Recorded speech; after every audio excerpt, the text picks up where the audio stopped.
Salut à tous et à tous, c'est Pichi. Aujourd'hui les gars, on se retrouve pour une nouvelle vidéo. Aujourd'hui vidéo critique de film. On va parler du film SOS Fantôme, la menace de glace, que vous avez peut-être vu au cinéma, qui est sorti le 10 avril les gars. Je vais vous donner mon avis avec spoiler. Donc voilà, si jamais il y en a qui ont pas vu le film ou qui veulent pas être spoilés, voilà, fuyez parce que là ça va spoiler. Même s'il n'y a pas grand chose à spoiler, je vous conseille quand même de partir si jamais vous voulez pas avoir des petits trucs sur le film ou quoi. Les gars, aujourd'hui on va parler de ce film que j'ai vu. Alors voilà, on va déjà poser les pieds sur la table. Les gars, le film n'est pas fou du tout. Alors si vous allez le voir, vous attendez pas à voir le chef-d'œuvre du 7e art, mais ça reste un bon divertissement.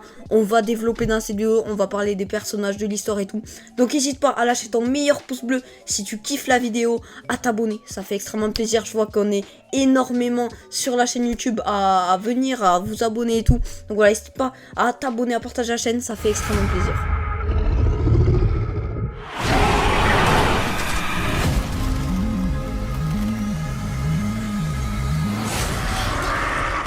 Commençons par parler du commencement, ce film en lui-même, qu'est-ce que ça donne.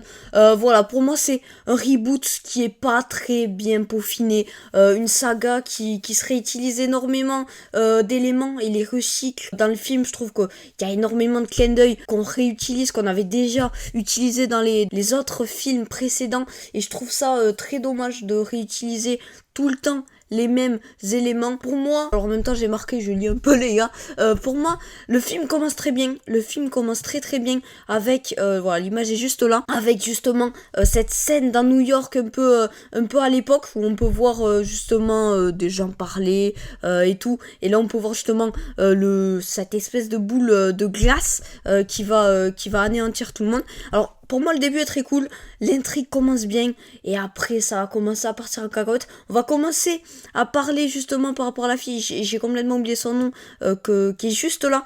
On va commencer à parler un peu d'elle, à se focaliser sur elle, et moi, c'est ça que j'ai trouvé un peu dommage dans ce film, c'est qu'on s'est trop focalisé sur elle, et par exemple, je trouve sur les personnages comme celui-ci, pardon, qu'on a oublié, j'ai oublié encore son nom, mais je trouve qu'on délaisse un peu certains personnages, ou encore la mère juste ici, et qu'on se focalise trop sur la fille pour au final aboutir à rien du tout. Parlons maintenant du méchant de ce film. Vous l'avez peut-être vu dans les trailers, pas fou le méchant, et peut-être qui ressemble à un certain méchant chez DC pour ceux qui l'ont. C'est vrai que non, le méchant clairement pas ouf. Il apparaît 30 minutes avant la fin du film, il apparaît aussi vite qu'il est venu. La fin très simpliste, hein, franchement, avec la fille qui va le bloquer avec le fil. Enfin bon, pour moi la fin très simpliste, même un peu comme le film en lui-même, hein, au final.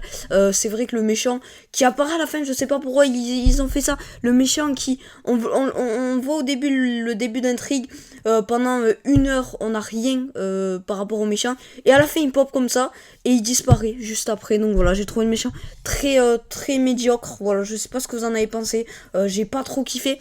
Pareil, tant qu'on parle des méchants, je voulais parler de ce personnage, non c'est pas cette image, ce personnage là qu'on voit aussi, très cool, personnage iconique de la saga, justement avec ce personnage, le garçon, j'ai encore oublié son nom, mais qu'on revoit encore, et je trouve que ce personnage il est un peu laissé de côté sur ce film. Encore une fois, je trouve qu'il est laissé de côté, et que à part cette scène justement où on le voit un peu, et la scène finale où il conduit la voiture, je trouve qu'on laisse un peu sur la touche, et que c'est dommage qu'on utilise que la fille dans ce film, enfin qu'on utilise beaucoup trop la fille dans ce film, et qu'on délaisse un peu les personnages comme celui-là. Donc voilà, je sais pas ce que vous en avez pensé de ce côté-là, mais je trouve qu'on a laissé beaucoup trop certains personnages de côté. Parlons des anciens personnages de ce film, les personnages qui reviennent dans ce film, encore une fois, qui étaient déjà dans SOS Héritage, qu'on pouvait voir à la fin, et qu'ils ont remis dans ce deuxième film. Alors est-ce que c'est une bonne chose?